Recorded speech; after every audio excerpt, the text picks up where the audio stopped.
आप वहाँ जाकर के दुनिया भर के जानवरों की बलि दे दीजिए, आपको चैन नहीं मिलेगा। आप वहाँ जाकर के इस पृथ्वी पर एक एक प्रजाति का एक एक जीव जो उपलब्ध है जाके वहाँ बलि दे दीजिए, बताइए आपको चैन मिल जाएगा। अध्यात्म में एक ही होता है जिसकी बलि देनी होती है और उसका नाम होता है अहम के साथ। धर्म में ऐसा कुछ भी नहीं है जो किसी भी अन्य दिशा में इशारा करता हो, एक ही इशारा होता है, अहंकार है। या तो मुक्ति की दिशा में जा सकता है या बंधन की दिशा में।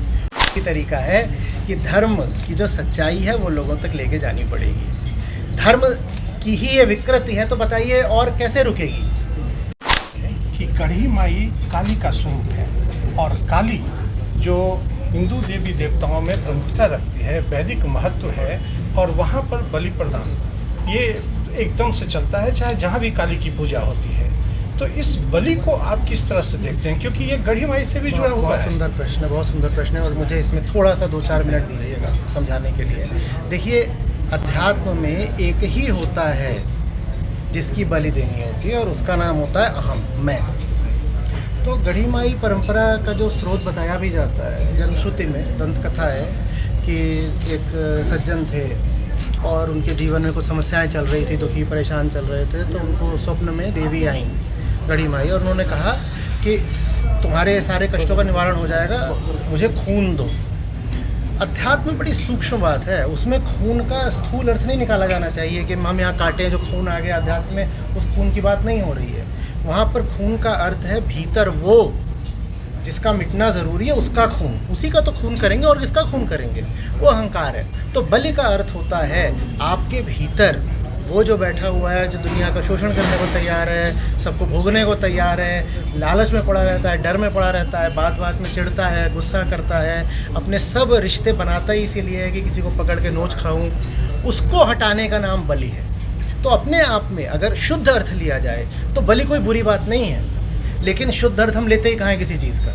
हम खुद अशुद्ध हैं तो हम जिस चीज़ पर हाथ रखते हैं वो भी अशुद्ध हो जाती है। अब मेरे हाथ में कीचड़ ही कीचड़ लगा हो तो मैं सबसे स्वच्छ चीज़ पर भी हाथ रखूँगा तो मैं उसको भी बिल्कुल दागदार कर दूँगा। ये करा है हमने धर्म के साथ। धर्म में ऐसा कुछ भी नहीं है जो किसी भी अन्य दिशा में इशारा करता हो, एक ही इशारा होता है, अहंकार है। या तो मुक्ति की दिशा में जा सकता है या बंधन की दिशा में। उसे मुक्ति की दिशा ले जाना मात्र यही धर्म है, बाकी सब प्रपंच है, प्रपंच के अलावा कुछ नहीं है। सही बात है सर। गढ़ी माई में था क्या, जिस तरह की कम किंवदंतियाँ और कहानियाँ प्रचलित है, उसमें सिर्फ 5 बलि की बात थी जो 5 साल में करना था। ये संख्या बढ़ के 5 लाख हुई और अब 50,000 के तो आसपास है ही है। देखिए, जहाँ कहीं भी अहम को दिखेगा कि कामना पूर्ति का कुछ भरोसा मिल रहा है, कामना उसकी कभी पूरी होती नहीं है, पर अगर उसको लालच आएगा या थोड़ी उम्मीद जगेगी कि कहीं कामना पूरी हो सकती है तो वो 5 का 50,000 नहीं, वो 50 करोड़ भी करने को तैयार हो जाएगा। दिक्कत बस ये है कि 50 करोड़ करके भी उसको वो नहीं मिलता जो वो चाहता है। आप वहाँ जाकर के दुनिया भर के जानवरों की बलि दे दीजिए, आपको चैन नहीं मिलेगा। आप वहाँ जाकर के इस पृथ्वी पर एक एक प्रजाति का एक एक जीव जो उपलब्ध है जाके वहाँ बलि दे दीजिए, बताइए आपको चैन मिल जाएगा।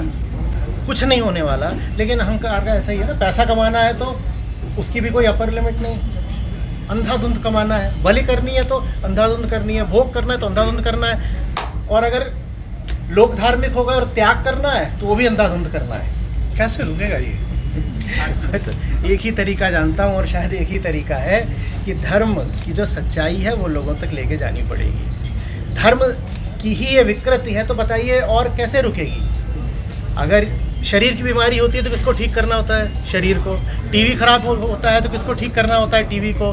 माइक खराब हो, मोबाइल खराब हो तो किसको ठीक करेंगे? माइक और मोबाइल को।